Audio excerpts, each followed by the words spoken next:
کہ امام کے پیچھے آپ کھڑے ہیں تو جب جنت کی آیتیں آئیں تو حدیث کے الفاظ ہیں کہ آپ صلی اللہ علیہ وسلم جب قیام کرتے تو جب رحمت کی آیات آتی تو رک کے سوال کرتے ہیں، اور جب جہنم کی آیات آتی تو رک کے اللہ ذو الجلال کی پناہ مانگتے ہیں۔ اس حدیث سے استدلال کرتے ہوئے اگر وہ امام کے پیچھے رکتے ہیں تو یہ ثابت کرنا ضروری ہے کہ کیا اللہ کے رسول صلی اللہ علیہ وسلم صحابہ کو قیام کروا رہے تھے تب ایسے کیا یا انفرادی نماز میں کیا؟ آپ جب اکیلے پڑھ رہے ہیں تو آپ رکیے جنت کی آیت رحمت کی آیت پہ رکیے، آپ کو کوئی بھی منع نہیں کرے گا، حدیث کے نص موجود ہے۔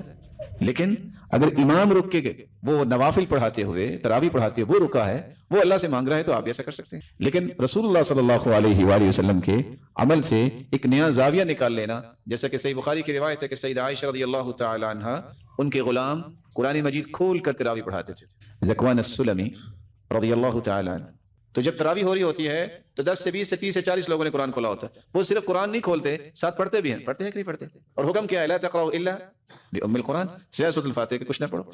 چلو امام کے پیچھے جس نے اصلاح کے لیے ساتھ کھڑا ہے کہ کوئی غلطی نہ آ جائے، اس کے لیے تو کوئی گنجائش ملتی ہے، لیکن باقیوں کے لیے گنجائش، اور پھر اس سے آگے نقصان کیا ہوتا ہے؟ اب مقدس کتاب ہاتھ میں ہے تو رکوع بھی پورا نہیں ہے کیونکہ وہ قرآن رکھتے نہیں ہیں، اور دونوں ہاتھوں کو گھٹنوں پہ رکھنا یہ بھی رہ گیا۔ پھر سجدہ کرتے ہیں، کسی نے اٹھایا ہے تو ہاتھ نیچے نہیں لگا، نیچے کرے گا تو اس قرآن کی عظمت کہاں جائے گی؟ اور حدیث میں آتا ہے امرت ان اسجد علی 7 اعظم، مجھے حکم دیا گیا ہے کہ میں 7 جوڑوں پہ سجدہ کروں، ہڈیوں پہ۔ 2 ہاتھ ہیں، 2 پاؤں ہیں، 2 گھٹنے ہیں، اور انسان کا چہرہ ہے، پیشانی ہے اور ناک ہے۔ تو کیا جب اس نے ہاتھ میں کوئی چیز پڑی ہے، پکڑی ہوئی ہے، تو ہاتھ لگا زمین پہ؟ سجدہ کیسے پورا ہوگا؟